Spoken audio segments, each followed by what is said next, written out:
South ইন্ডিয়ার বেশ কজন হিরো রয়েছে যাদের মুভি রিলিজ হলে মিস করতে ইচ্ছা করে না। মনের সাথে তাদের আলাদা একটা কানেকশন রয়েছে আমাদের, যেটা টেনে নিয়ে যায় তাদের মুভি দেখার জন্য। জুনিয়র এনটিআর এর দেভারা মুভির জন্য আমার মতো আপনারা যারা অপেক্ষায় ছিলেন তাদের জন্যই আমার এই এক্সপ্লেনেশনটি।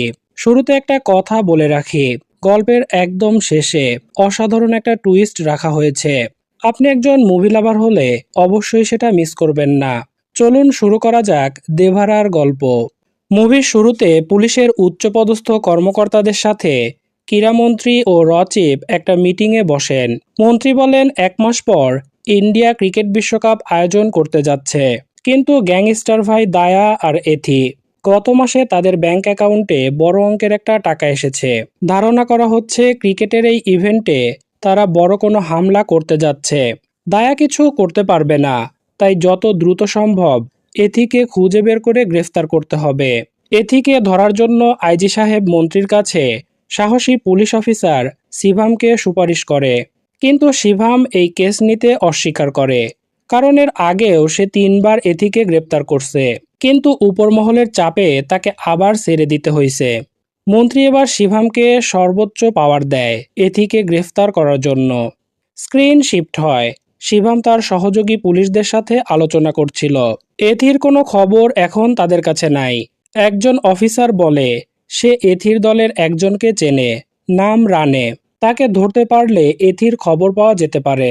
পরদিন রাতে রানে তার গার্লফ্রেন্ডের কাছে আসে, আর আগে থেকেই শিভাম ও তার লোকেরা ওত পেতেছিল এবং তারা রানেকে ধরে ফেলে। রানে জানায় সে দক্ষিণের দিকে গেছে, আন্ধ্রা তামিলনাড়ু বর্ডারের কাছে রত্নাগিরি নামে এক গ্রাম। সেখানে মুরগা নামের একজন স্মাগলার আছে। সে সমুদ্র থেকে ইলিগাল মালামাল তুলে নেয়। 3 মাস আগে এথি সেখানে গেছিল, এরপর সে আর ফিরে আসে নাই। তার আর কোনো খবর পাওয়া যায় নাই। দৃশ্য আসে রত্নাগিরিতে। শিভাম ও তার টিম দেখা করে ডিএসপি তুলসীর সাথে। শিভাম নিজেকে ড্যানি বলে পরিচয় দেয় এবং বলে যে সমুদ্রপথে তার কিছু ইলিগাল মাল আসবে, বন্দর দিয়ে খালাস করা সম্ভব না, তাই সে মুরগার সাথে দেখা করতে চায়। কারণ সে শুনেছে মুরগা নাকি সমুদ্র থেকে মাল নিয়ে আসতে পারে। কিন্তু এখানে এসে শিভাম জানতে পারছে মুরগা আর বেঁচে নেই, আর মুরগা থাকাকালীন ডিএসপি তুলসী তাকে হেল্প করত। তাই এখন শিভাম তুলসীর কাছে হেল্প চায়। তুলসী মুচকি হেসে বলে, সমুদ্রে গিয়ে মাল খালাস না করতো মুরগা, না করতাম আমি। ওই পাহাড়ের ওপাশে 4টা গ্রাম আছে। ওই পুরা এলাকাকে লাল সমুদ্র বলা হয়। ওই গ্রামের লোকেরাই সমুদ্র থেকে সবকিছু নিয়ে আসতো। ওই গ্রামের প্রধান এখন ভাইরা। শিভাম ও তার টিম রওনা দেয় লাল সমুদ্র গ্রামের উদ্দেশ্যে এবং দেখা করে ভাইরার সাথে। সে ভাইরাকে বলে সমুদ্র থেকে তার মালামাল খালাস করার কথা, বিনিময়ে তারা বড় অঙ্কের টাকা পাবে। ভাইরা জানায় তারা এখন এই কাজ করে না। শিভাম আবারও ভেবে দেখতে বলে এবং ভাইরাকে হুমকি দেয়। তখন ভাইরা উঠে এসে শিভামকে উড়াধুরা এক কিক মারে আর বলে এখানে কেউ মরার ভয় করে না। শিভাম যেন এখান থেকে চলে যায়। নিরুপায় হয়ে শিভাম ও তার টিম সমুদ্র পাড়ে যায়। সেখানে একজন বয়স্ক লোক বসেছিল, নাম সিঙ্গাপ্পা। শিভাম তাকে বলে যে সে যেহেতু এখানকার সিনিয়র, সে কি ভাইরাদেরকে রাজি করাতে পারবে। সিঙ্গাপ্পা মুচকি হাসে আর শিভামদেরকে নিয়ে একটা নৌকায় করে সমুদ্রে রওনা দেয়। যেতে যেতে শিভাম বলে, তোমাদের এই জায়গা তো হীরার মতো, কিভাবে বিশ্বাস যায় তোমরা এ কাজ ছেড়ে দিছো। আমার কথা শোনো, তোমাদেরকে বড় অঙ্কের টাকা দেব। শিভাম তার হাতের একটা হীরার আংটি সিঙ্গাপ্পাকে দেয়। সিঙ্গাপ্পা সেটা হাতে নেয় আর সমুদ্রে ফেলে দেয়। শিভাম সেটা ধরার জন্য সাথে সাথে পানিতে লাফ দেয়, কিন্তু পানির নিচে শিভাম যা দেখতে পায় সেটার জন্য সে মোটেও প্রস্তুত ছিল না। সেখানে শত শত মানুষের কঙ্কাল দাঁড়িয়েছিল। শিভাম দ্রুত উপরে উঠে আসে। তখন সিঙ্গাপ্পা বলে, তোমার হীরা কি খুঁজে পাইছো? তুমি যেমন ওই দৃশ্য দেখে হীরার কথা ভুলে উপরে উঠে আসলা, তেমনি এখানে যেই আসুক আর যত টাকাই দিক, কেউই এখানে ইলিগাল কাজ করতে আসবে না। শিভাম জানতে চায় ওই মানুষগুলো কারা, তাদের এই পরিণতিই বা কেন। এবার সিঙ্গাপ্পা পুরো ঘটনা বলা শুরু করে। লাল সমুদ্র এলাকায় ছিল 4টা গ্রাম। প্রতি গ্রামে একজন করে লিডার ছিল। তাদের মধ্যে অন্যতম দেভারা ও ভাইরা, 2 বন্ধু। তাদের পেশা ছিল মাছ শিকার করা। কিন্তু তাতে খুব বেশি ইনকাম হতো না। এই এলাকার ডিএসপি তুলসী ও মুরগান তাদেরকে একটা কাজ দেয়, বিনিময়ে মোটা অঙ্কের টাকাও দেয়। সমুদ্রপথে জাহাজে করে অন্যান্য মালের ভেতরে মুরগানের অবৈধ মালামাল আসতো, যেটা বন্দর দিয়ে খালাস করা সম্ভব না। লাল সমুদ্র গ্রামের জেলেরা সেই চলতি জাহাজ থেকে মুরগানের মাল নিয়ে আসতো। এমনই একদিন দেভারা ও ভাইরার নেতৃত্বে সবাই জাহাজে ওঠে মাল খালাস করতে। এদিকে জাহাজে অবৈধ মাল থাকার খবরে পুলিশও জাহাজে তল্লাশি করতে ওঠে। তখন পুলিশ ও তাদের মধ্যে চোর পুলিশ খেলাটা জমে ওঠে। শেষ অবধি দেভারা পুলিশের চোখ ফাঁকি দিয়ে মাল নিয়ে গ্রামে আসে। মুরগান মাল বুঝে নেয় আর সবাইকে মোটা অঙ্কের টাকা দেয়, যেটা নিয়ে সবাই খুশি মনে বাড়ি ফিরে যায়। দেভারার এক ছেলে, বউ আর মাকে নিয়ে সংসার। দেভারার মা রাত জেগে বসে থাকে, ছেলে কখন আসবে, তাকে দেখবে, তারপর ঘুমাবে। কারণ সে তার এক জীবনে দেভারার ভাই বোন, দাদা, বাবা সহ অনেকের মৃত্যু দেখেছে। এখন সে আর দেভারার মৃত্যু দেখতে চায় না। এখন সে চায় দেভারা তার মায়ের মৃত্যু দেখুক। এরপর দেভারা তার ছেলে ভারাকে ইংরেজদের গল্প শোনাচ্ছিল, কিন্তু ভারা দেভারাকে থামিয়ে বলে, তুমি শুধু ইংরেজদের আর তোমার বাবার গল্প শোনাও, আমি আমার বাবার গল্প শুনতে চাই। দেভারা চুপ হয়ে যায়, কারণ সে তো বলার মতো কিছু করে না, তার কাজ হলো চুরি করা। পরদিন দেভারা একটা পরিবারের সাথে দেখা করে এবং কিছু টাকা দেয়। এই পরিবারের একজন দেভারার সাথে সমুদ্রে গিয়ে মারা গেছে। এখন ওই মহিলা তার ছেলেকে সমুদ্রে না পাঠিয়ে স্কুলে পাঠায়। প্রতি বছর এইখানে একটা পূজা হয়, নাম শাস্ত্র পূজা। একটা শাস্ত্রকে ঘিরে পূজাটা হয়। কিন্তু গ্রাম তো চারটা, তাই 4 গ্রামের ছেলেদের মধ্যে একটা লড়াই হয়। যে গ্রাম লড়াইয়ে জেতে তারাই শাস্ত্র পূজা করার সুযোগ পায়। কিছু ছেলে মেয়ে আলোচনা করছিল এবার কে শাস্ত্র পেতে পারে। দেভারার ছেলে ভাড়া বলে, এই এলাকায় তার বাবার চেয়ে শক্তিশালী আর কেউ আছে নাকি? তখন ভাইরার ছেলে রেগে যায় এবং দুজনের মধ্যে মারামারি শুরু হয়। আর শেষ অবধি ভাইরার ছেলে জিতে যায়। এরপর আসে শাস্ত্রের জন্য লড়াইয়ের সেই রাত। 4 গ্রামের লোকজন এক হয়। প্রথমে সবাই বেশ আনন্দ উল্লাস করে। এরপর লড়াই শুরু হবে। তখন দেভারা ভাইরাকে বলে, আমাদের মধ্যে লড়াইয়ের কি দরকার? আমরা মাত্র 4টা গ্রাম, প্রতি বছর এক এক গ্রাম পূজা করার সুযোগ পেলেই তো হয়। অনেক বছর রায়পার গ্রাম পূজা করার সুযোগ পায় না। এবছর শাস্ত্র ওকে দিলে কেমন হয়? কিন্তু ভাইরা একথায় রাজি হয় না। তার মতে তাদের পূর্বপুরুষরা তো বোকা ছিল না, তারা যেহেতু লড়াই করেছে আমরাও লড়াই করব। আর দেভারা লড়াইয়ে জিতে সে যেন শাস্ত্র রায়প্পাকে দিয়ে দেয়। লড়াই শুরু হয়। একে একে 4 গ্রামের প্রতিনিধিরা লড়াই করে।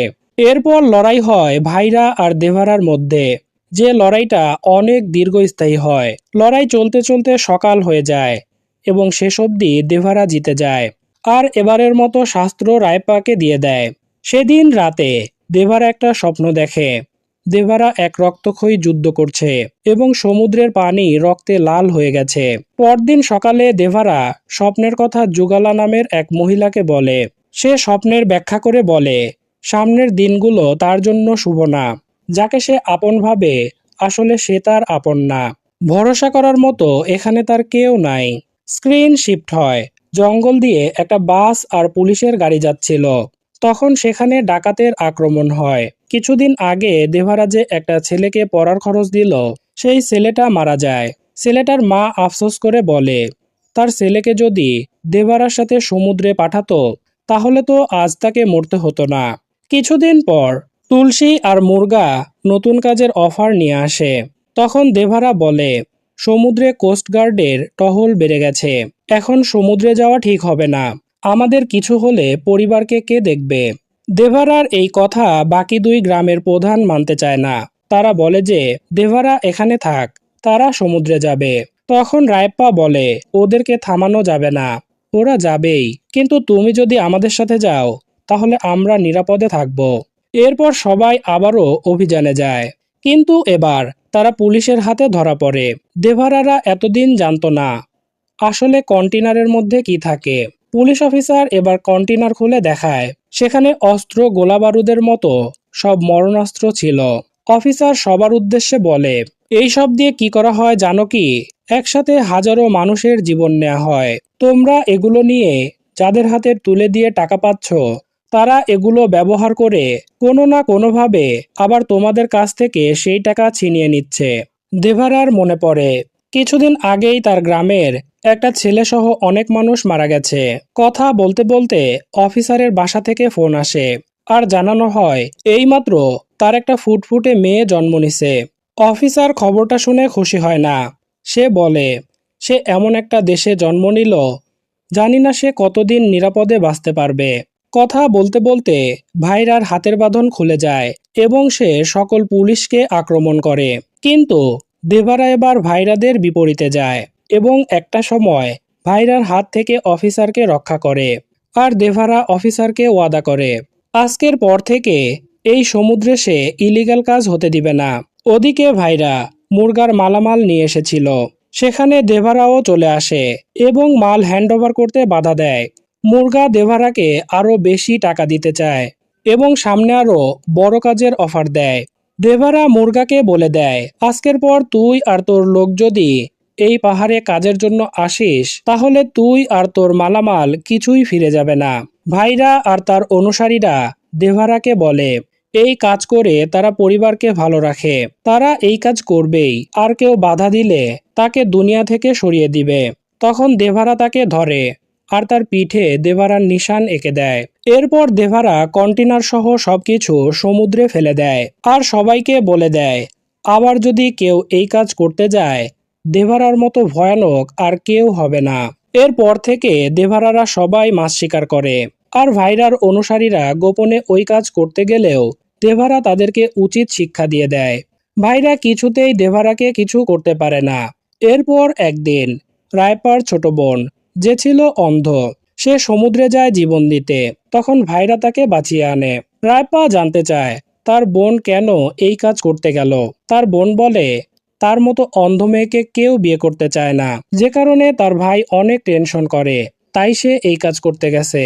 তখন ভাইরা রায়পাকে বলে সে তার ছোট ভাইয়ের সাথে রায়পার বোনকে বিয়ে দিতে চায়। কিন্তু ভাইরার অনুসারীরা ভাইরার এই সিদ্ধান্ত মানতে চায় না, কারণ রায়পা ছিল দেভারার অনুসারী। এবার ভাইরা তার আসল উদ্দেশ্য প্রকাশ করে। রায়পার বোনের বিয়েতে দেভারা অবশ্যই আসবে আর সেদিনই হবে দেভারার শেষ দিন। রায়পা দেভারার বাড়িতে যায় বিয়ের দাওয়াত দিতে। ভাইরার ভাইয়ের সাথে বিয়ের কথা শুনে দেভারা খুব খুশি হয় এবং জানায় সে অবশ্যই যাবে। এরপর আসে বিয়ের দিন। ধুমধাম করে বিয়ের আয়োজন করা হয়েছে। এই আনন্দে ভাইরারা সবাই দুষ্টু পানি খাচ্ছিল। দেভারাও সেখানে যায় এবং একটু দূরে সিঙ্গাপ্পার সাথে বসে কথা বলে। তখন ভাইরার সঙ্গীরা বলে দেভারা আসছে ঠিকই, কিন্তু দূরে বসে আছে, আমাদেরকে আপন ভাবলে আমাদের সাথে বসতো। তখন দেভারা উঠে আসে আর ভাইরার পাশে বসে, তাকে দুষ্টু পানি দেয়া হয়। আসলে এটা ছিল তাদের প্ল্যানের একটা অংশ। দেভারাকে বেশি দুষ্টু পানি খাইয়ে তাকে মাতাল করা হয়।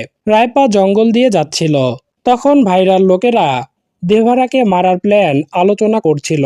সেটা শুনে রায়পা দৌড়ে ভাইরার কাছে যায় আর দেভারাকে না মারার অনুরোধ করে। তখন ভাইরা রায়প্পাকে চুপ থাকতে বলে, তা না হলে তার বোনকে সে বাঁচিয়ে রাখবে না, এবং রায়প্পাকে বাধ্য করে। রায়পা যেন দেভারাকে গিয়ে বলে যে কিছু লোক সমুদ্রে মাল আনতে যাচ্ছে, সে যেন এখনই সমুদ্র পাড়ে যায়। বাধ্য হয়ে রায়প্পা এটাই করে। দেভারা এই কথা শোনার পর সমুদ্রের পাড়ে চলে যায়, কিন্তু সেখানে কেউই ছিল না। দেভারা ক্লান্ত শরীরে সেখানে শুয়ে পড়ে আর তখনই সমুদ্রের পানি আর বালির মধ্য থেকে একের পর এক সবাই উঠে আসে, কিন্তু তাতে লাভ হয় না। সেখানে দারুণ একটা ফাইটিং সিন হয়। দেভারা একের পর এক সবাইকে মেরে দেয়। রক্তে সমুদ্রের পানি লাল হয়ে যায়। দেভারার মনে পড়ে সেই স্বপ্নের কথা। দৃশ্য আসে সিঙ্গাপ্পা ও শিভামের কাছে। শিভাম জানতে চায় সমুদ্রে কি সে এই লাশগুলোই দেখতে পাইছে। সিঙ্গাপ্পা না করে। দৃশ্য আবার ফ্ল্যাশব্যাকে যায়। গ্রামের সবাই সমুদ্র পাড়ে আসে। সেখানে সবার নিথর দেহ পড়েছিল, একমাত্র কোরা নামের একজন বেঁচে ছিল। সে ভাইরাকে বলে দেভারা সবাইকে মেরে দিছে। ভাইরা আশেপাশে দেভারাকে খুঁজতে থাকে। তখন সে পাথরে একটা লেখা দেখতে পায়, যেখানে লেখা ছিল ভেবেছিলাম তোমরা সঠিক পথে ফিরে এসেছ, কিন্তু তোমাদের মধ্যে যে লোভ বাসা বেঁধেছে, তোমরা কোনো বিধাতা বা কোনো শয়তানকেও পরোয়া করো না। তাই আজ থেকে আমি তাদের মতোই আড়ালে থেকে সবার মনে ভয় হয়ে থাকব এবং কেউ যদি সমুদ্রে ইলিগাল কাজ করতে যায় তার জীবন নিয়ে নেব। এরপর থেকে দেভারাকে আর দেখাই যায় না। যখনই কেউ সমুদ্রে ইলিগাল কাজ করতে গেছে তারা আর জীবন নিয়ে ফিরে আসে নাই। দেভারার পরিবার এখনও তার জন্য অপেক্ষা করে আছে। ভাইরা দেভারার অনুসারীদেরকে নির্মমভাবে মারে যেন দেভারা তাদেরকে বাঁচাতে আসে। গ্রামের কিছু যুবক ছেলেদেরকে ভাইরা নিজের কাছে নিয়ে যায়, তাদেরকে ছোট থেকেই প্রশিক্ষণ দেয় দেভারাকে মারার জন্য। এরপর 12 বছর কেটে যায়। ভাইরার সৈন্যরা বড় হয়। ভাইরার কিছু লোক প্রতিদিন দেভারার মাকে দেখতে যায়। তাদের ভাবনা যে যেদিন দেভারার মা মারা যাবে সেদিন সে ঠিকই আসবে। এদিকে দেখা যায় দেভারার ছেলে ভারাকে। সে এখন বড় হয়ে হুবহু বাবার মতো দেখতে হয়েছে। ভারা সমুদ্র থেকে একটা হাঙর মাছ শিকার করে আনে। সেটা দেখে সবাই খুব অবাক হয়। ভারার বন্ধুরা বলে, আমরা যখন মাছ ধরছিলাম তখন একটা হাঙর চলে আসে। হাঙরটা আমাদের পিছু ছাড়ছিল না। তখন দেভারা একা সেটার সাথে লড়াই করে এবং হাঙরটাকে একাই তীরে নিয়ে আসে। উপস্থিত সবাই চুপ ছিল। তখন ভারা বলে ওঠে, তোমাদের কি মনে হচ্ছে এটা আগে থেকেই মরেছিল আর আমি সেটা তুলে নৌকায় করে নিয়ে আসছি? এবার সকলেই আসল ঘটনাটা বুঝতে পারে, কারণ ভারাকে ছোট থেকেই কখনো এতটা শক্তিশালী দেখা যায়নি। ওদিকে দেখা যায় ভারার পরিবার এখনো দেভারাকে খুঁজে বেড়ায়। তখন ভারা তাদেরকে রাগ করে যে লোকটা তার জিদ পুরা করতে হারিয়ে গেছে তাকে কেন এখনো খুঁজতে হবে। ভারা বন্ধুদের সাথে বাজারে আড্ডা দিচ্ছিল। তখন একজন বৃদ্ধ মহিলাকে দেখা যায় যার ছোট ছেলে অসুস্থ, কিন্তু ছেলেকে ওষুধ খাওয়াবে না। সে বলে যে গ্রাম থেকে যদি অশুভ শক্তি বিদায় নেয় অসুখ এমনি ঠিক হয়ে যাবে। তখন ভারা তাকে বলে, এসব অন্ধবিশ্বাস বাদ দিয়ে ছেলেকে ওষুধ খাওয়াও। তখন বুড়িটা রেগে চলে যায়। ভারা বুঝতে পারে না সে ভুল কি বলল। তখন একজন বলে, দেভারা থাকলে শাস্ত্র পূজা জিতে এই গ্রামের অশুভ শক্তি দূর করত। তুমি এত বড় বীরের ছেলে হয়ে শাস্ত্র পূজার ব্যবস্থা করতে পারো না, তাই সে রাগ করছে। গ্রামের মেয়েরা কাজ করতে করতে ভাড়া সম্পর্কে বলে, ভাড়া শুধু বাপের চেহারাই পাইছে, সাহস একটুও নাই। তখন একটা মেয়ে দৌড়ে এসে থাঙ্গাকে বলে, ভাড়া সমুদ্রে মাছ ধরতে গিয়ে বিশাল বড় এক হাঙর ধরে আনছে। ভাড়ার এমন বীরত্বের কথা শুনে থাঙ্গা ইমপ্রেস হয়ে যায়। ঠিক এ সময় ভাড়া সেখানে আসে রায়প্পার সাথে কথা বলতে। থাঙ্গা বান্ধবীদের সাথে অবাক দৃষ্টিতে ভাড়াকে দেখছিল। ভাড়া রায়প্পাকে বলে, শাস্ত্র পূজার সময় আসছে, সে ব্যাপারে কিছু কথা বলতাম। এটা শুনে থাঙ্গা আরো ইমপ্রেস হয়ে যায়। সেভাবে হয়তো ভাড়া এবার লড়াই করতে চায়। কিন্তু তখন ভাড়া রায়প্পাকে বলে, গ্রামের সবাই শাস্ত্র পূজা করতে চায়, আমি তো লড়াই করতে পারবো না, আমার হার আস্ত থাকবে না। এবার আমরা ভাইরার কাছে যাই আর আমাদেরকে শাস্ত্র দেওয়ার অনুরোধ করি। আমি একা যেতে ভয় পাই, তাই আপনি সাথে গেলে ভালো হতো।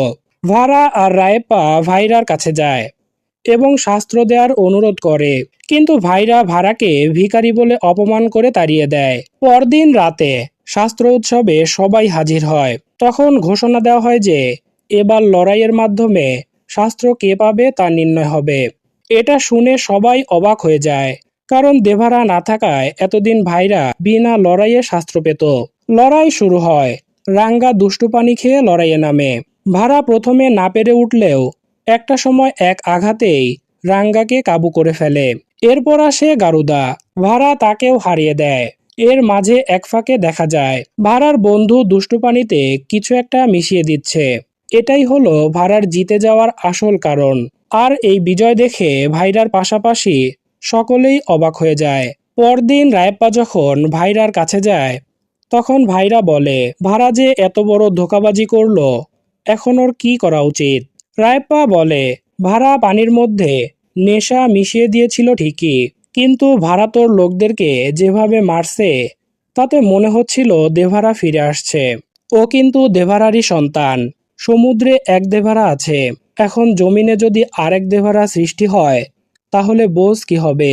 যা হবার হইছে, ভুলে যাওয়াই ভালো। স্ক্রিন শিফট হয়। ভাইরা জঙ্গলে বসেছিল। মুরগা সেখানে আসে। ভাইরা মুরগাকে বলে, আবারও সমুদ্রে যাওয়ার সময় চলে এসেছে। এত বছর ধরে সে সৈন্যদল তৈরি করছে, এখন তারা সমুদ্রে যেতে প্রস্তুত। মুরগা বলে, কিন্তু দেভারার কি হবে? ভাইরা বলে, মালের পাশাপাশি আমার সৈন্যরা দেভারার মাথাও নিয়ে আসবে।